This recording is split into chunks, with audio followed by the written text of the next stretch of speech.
রোদের উত্তাপ যতই বাড়ছে, নির্বাচনী প্রচারের পারদও তত চড়ছে। সকাল থেকেই প্রচারে বিষ্ণুপুর লোকসভা কেন্দ্রের প্রার্থী শ্যামল সাঁতরা। এদিন তিনি সোনামুখীর ডিহিপাড়া অঞ্চলের বিস্তীর্ণ এলাকায় প্রচার সারেন। হুড খোলা গাড়িতে চেপেই এদিনের প্রচার করেন তিনি। মানুষ ফুল, জল, শরবত দিয়ে রাস্তার ধারে দাঁড়িয়ে তাকে আপ্যায়ন করেন। মানুষের স্বতঃস্ফূর্ত মনোভাব দেখে জেতার বিষয়ে তিনি দারুণ আত্মবিশ্বাসী।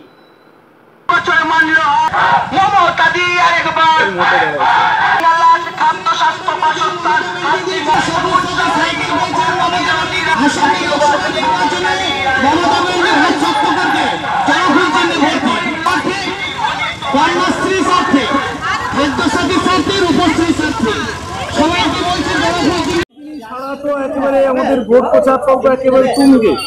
সকাল 8:30 থেকে একেবারে রাত্রি একবার 10টা পর্যন্ত প্রচার চলছে। গ্রামে গ্রামে যে সমস্ত জায়গায় গিয়ে পৌঁছাচ্ছি সেখানে মানুষজন একসঙ্গে একবারে 100 থেকে 200 মানুষজন দাঁড়িয়ে রয়েছে। ফুলের মালা, পুষ্পবৃষ্টি থেকে শুরু করে চন্দনের ফোঁটা, শঙ্করধ্বনি, উলুধ্বনি, এমনকি শব্দ বৃষ্টি সকলে নিয়ে হাজির হচ্ছে।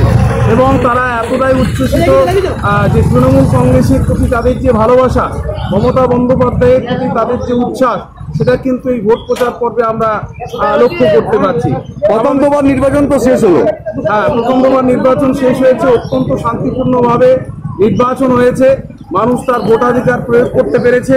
তাই স্বাভাবিকভাবে আমরা মনে করি এইভাবে আমরা ভোট প্রক্রিয়া চলে, স্বাভাবিকভাবে আমাদের বাংলার সমস্ত জায়গাতে শান্তিপূর্ণভাবে। গতকালের নির্বাচনে সন্ত্রাস নিয়ে তাকে প্রশ্ন করা হলে তিনি বলেন, বাংলায় শান্তিপূর্ণভাবেই ভোট হচ্ছে। তাছাড়া নির্বাচন কমিশনও জানিয়ে দিয়েছেন গতকালের ভোট শান্তিপূর্ণভাবেই হয়েছে। তিনি বলেন, ভারতবর্ষের কোথায় কি হচ্ছে জানি না, বাংলায় শান্তিপূর্ণভাবেই ভোট হবেন। Bureau report, Bengal TV.